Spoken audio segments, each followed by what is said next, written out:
All right, in this lesson, we're going to go over stock dividends. We're going to kind of do it the same style as we did with the cash dividends.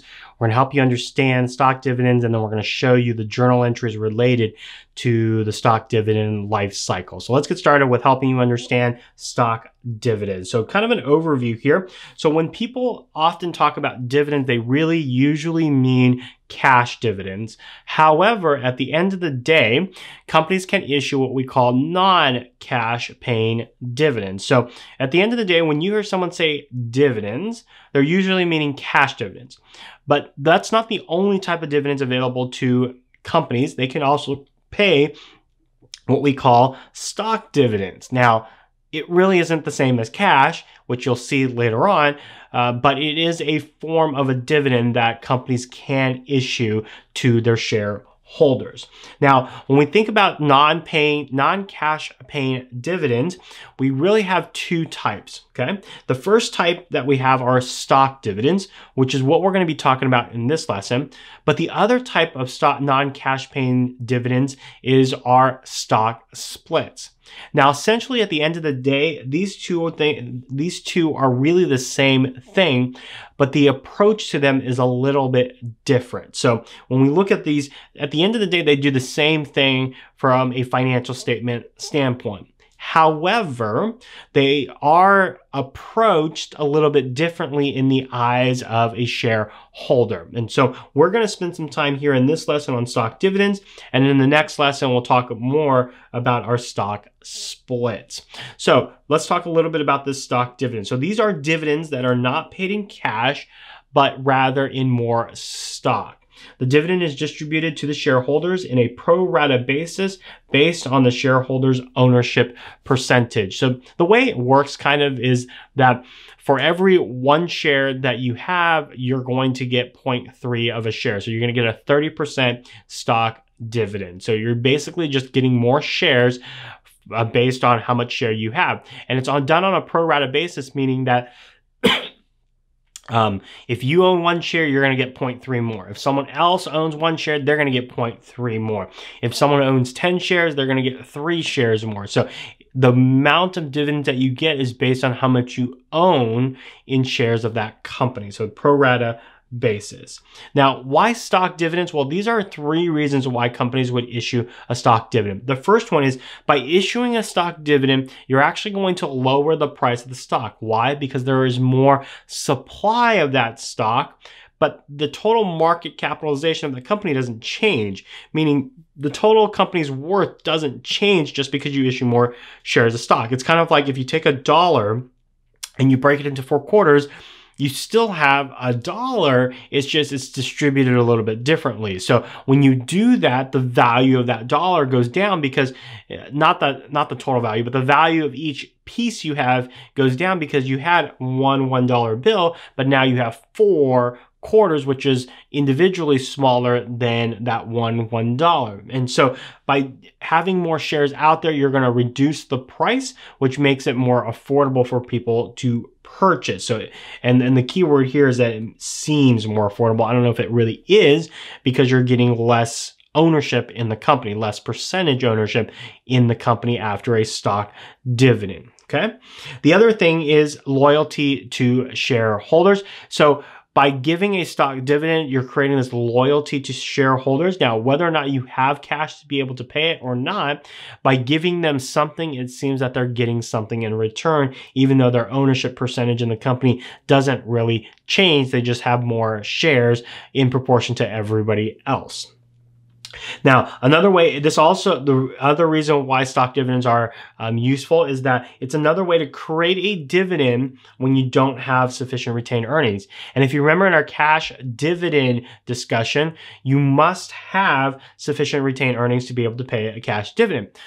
If you give a stock dividend, there is no rule against having a sufficient retained earnings or cash because you're not paying cash. So you can actually issue a stock dividend without actually having retained earnings. So this is another way for a newer company to maybe give away dividends even though they can't afford it or they don't even have profits to be able to pay the cash dividends. So let's talk a little bit about the mechanics of non-cash dividend or stock dividend. So stock dividends are accounted a bit different than cash dividends.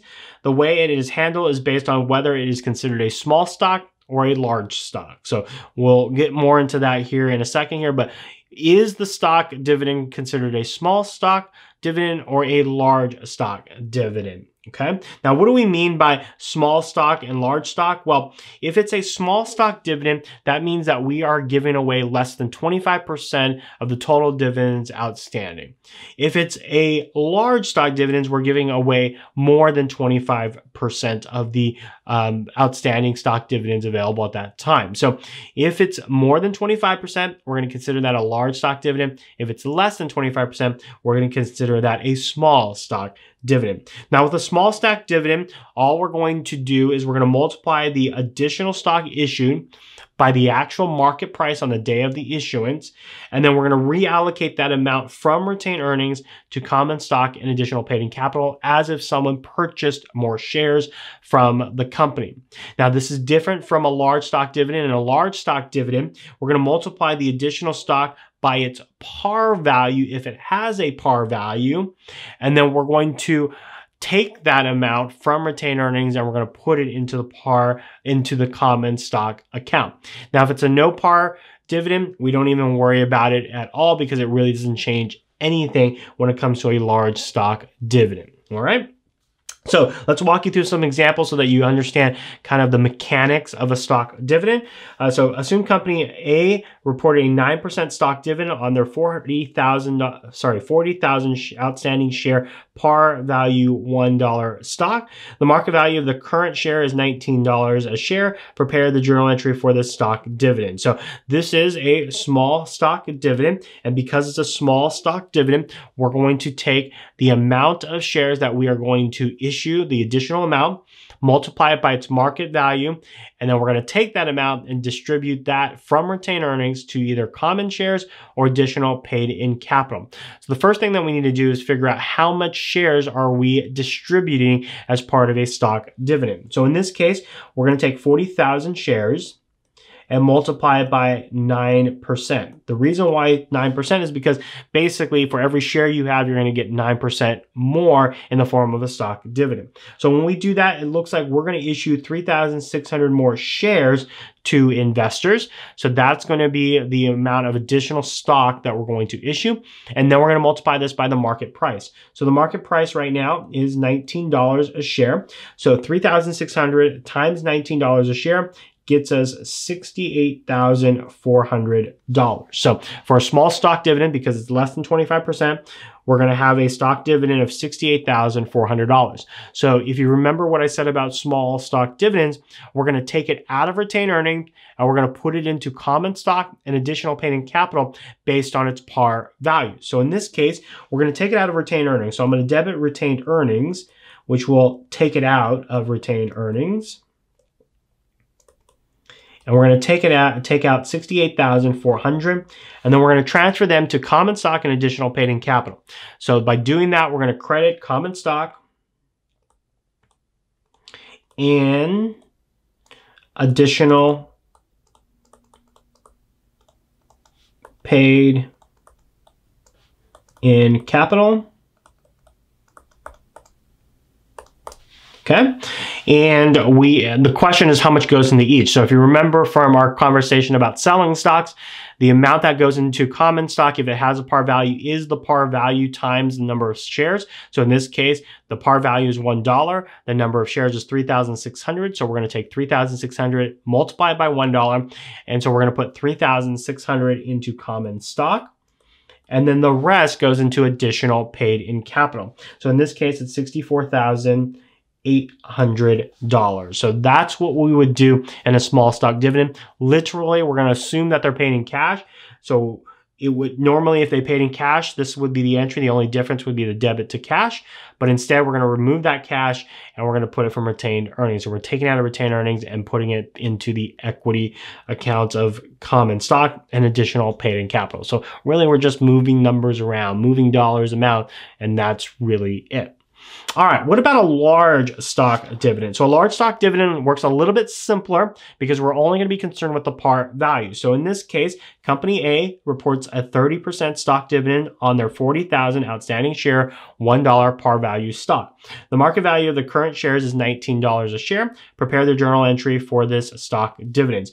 Because the stock dividend is 30%, we're going to use the large stock dividend process. This process says that we're going to take the number of shares that we issued, multiply it by the par value, and then we're going to remove that from retained earnings into common stock. So we got to first calculate how much shares that we are going to issue because of this stock dividend. So in this case, 40,000 shares times 30% gives us 12,000 shares. So we are going to issue 12,000 shares to our shareholders in the form of a large stock dividend. And we're going to multiply that by our par value. So our par value is $1. So we are going to need to transfer $12,000 from our retained earnings to our common share account. So by doing that, we're going to debit retained earnings by $12,000, sorry, and then credit common stock for $12,000. So that's what the entry would look like. Now, one of the things that you might think about is if they're issuing a stock dividend, it might be because they don't have retained earnings, sufficient retained earnings. So by doing that, we're going to reduce the retained earnings below zero, because retained earnings usually is a credit balance, but we are debiting, and that's okay. We can have a negative retained earnings because of a stock dividend. That is definitely okay. But in order to pay cash dividends, we're going to have to make it up so that we can get the retained earnings back to zero and then be able to pay those cash dividends. This is also why stock dividends are not necessarily the best way of doing things, because you're going to have a deficit here that you're going to have to make up. So we're going to have retained earnings at some point of $12,000 just to get it back to zero. And then any earnings after that, we can then use to pay cash dividends in the future. So definitely one way of doing it, but not necessarily the best way of doing it. So that is our lesson here on stock dividend. It's pretty easy. The key kind of focus in this lesson is making sure you understand, is it going to be a small stock dividend or a large stock dividend? And then once you know that, then it becomes, do you know the process of recording that stock dividend in the books? Remember, we don't touch cash because this is not a cash dividend. All we're doing is removing things from retained earnings and putting them in their appropriate paid-in capital accounts. So hope you enjoyed this lesson. We'll see you in the next video. Hey guys, if you like this video, make sure you press the like button below. And if you're looking for worksheets that go along with all of these lessons, head over to my website at patrickleemsa.com or clicking the link in the far right. And I've got your next lesson right over here. So just click that link and I'll take you to that video. So until then, we'll see you in the next lesson.